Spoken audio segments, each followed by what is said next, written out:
This is Morgan Hazelwood, back again with more writing tips and writerly musings.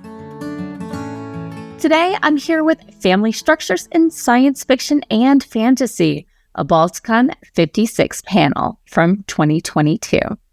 So I'm back with more notes from Balticon 2022. At the titular panel, the panelists were Monica Luzone, CJ Cherryh, Christine Sandquist, and Ada Palmer, with the moderator being Jennifer R. Povey. The description was as follows. From werewolf clans to alien hives, this panel will discuss the most imaginative and thought-provoking examples of family structure in genre works. So, in science fiction and fantasy, you will find a wide array of unusual quote-unquote family structures. In America, the expected family structure is the nuclear family, with a married couple consisting of a man and a woman with a median of 2 children. Now, unusual family structures you might find elsewhere in science fiction and fantasy, and maybe even the real world, are extended family groups, found family, family displaced in space and time. From history, we get royal and noble families with their households consisting of artists and craftsmen and servants and fosters and more. We have polyamorous relationships like a web.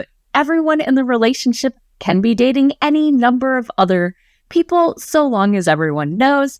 And relationships completely not centered around raising children. So how do you shape the families in your world that you're writing? Does your family shape the world, or does the world shape the family? Obviously, as the writer, you can do it many ways. You can start with the characters, maybe just 2 people, and grow their connections from there. Or look at historical shifts in family unity structures and the underlying factors, then kick those factors up to 11 and play with them. You can research nonfiction on how the civil rights movement, the LGBTQA+ movement, medieval family structures, and cultures from around the world, how they changed and shifted as society changed around them. For example, the Irish had 1-year marriages, trial marriages. So one thing to do once you kind of come up with this structure is to think about what did the previous generation look like to make sure you've thought out how it's going to play out. And you might want to investigate if the family structure you've created makes sense with the story and the world setting. You also want to think through less human elements. Say you have a hive mind. Is it a hive family, or is it a queen with slaves? Are there individuals or just one mind, and each individual unit is like your arm or your leg and just controlled by your brain? And can awareness shift from one hive unit to another? If one dies, does its brain just pop into another one? It's up to you. It's your story. So let's also talk about how does reproduction control families. A lot of human family structures are influenced by inheritance practices and taking care of children. Control over reproduction changes a lot of things. In the Expanse series, and inspired by CJ Cherryh's Citeen book, there are people who use artificial wombs, educate their offspring through tapes, and their people come out ready to be productive citizens. They don't have parents, but they're assigned a mentor or instructor. In the For Again series by Lois Bujold, there's a main character whose life was affected by their parents not using an artificial womb. There are bioengineered people in the book Sintaganda, and in Ethan of Athos, there's a planet of only males that have children with donor eggs and artificial wombs. In Thessaly by Joe Walton, there is a generation of children raised by a city of philosophers in a grand experiment. I will be putting all of these titles and authors down below because I know it's hard to get all these references.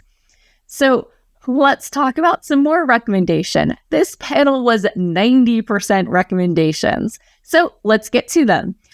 There are the books of the Raksura by Martha Wells. It has a matriarchal hive family.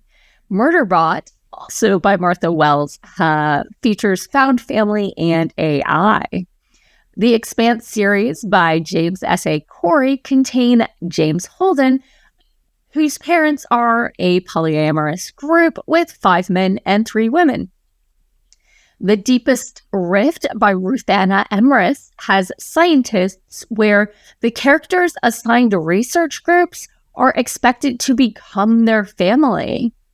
The Demolished Man by Alfred Bester has family relationships at the core of the plot, although it's a little dated.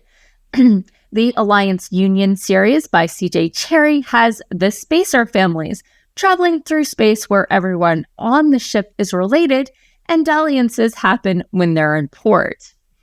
In No Gods, No Monsters by Cadwell Turnbull, there's polyamorous relationships just as if it was a normal relationship, because they can be.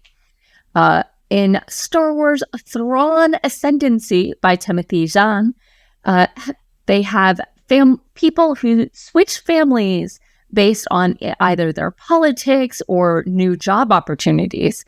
Where you work and where you align yourself is your family. In The Moon is a Harsh Mistress by Robert Heinlein, it's got polyandry and quote-unquote line marriages, where if something happens to one of the husbands or wives, the next person in line replaces the husband or wife. While it gives the children a continuity of parents, it can be squicky in practice. A Fire Upon the Deep by Vernor Vinge has a hive mind alien, quote-unquote dog-like aliens, families, and AIs that can overwrite organic creatures' minds. I'm not really sure what sort of family structure that is. Astro Boy, otherwise known as Mighty Atom in Japan, was created by Osamu Tezuka and has an AI boy created for human parents who lost their son, and later ends up with AI created to be his parents when the humans have no more use for a boy who never grows up. And Catfishing on CatNet by Naomi Kritzer explores online friendships and those relationships and AI as well. Are there relationship structures you'd like to see get more page time? Are there any tips or tricks on creating a new or exploring other relationship structures that the panelists missed? And that's all for today. Thanks for listening. If you enjoyed this episode, hit that subscribe button and share it with all your friends. It goes a long way towards helping people find me. And I'll be back again next Monday with more writing tips and writerly musings. Bye-bye.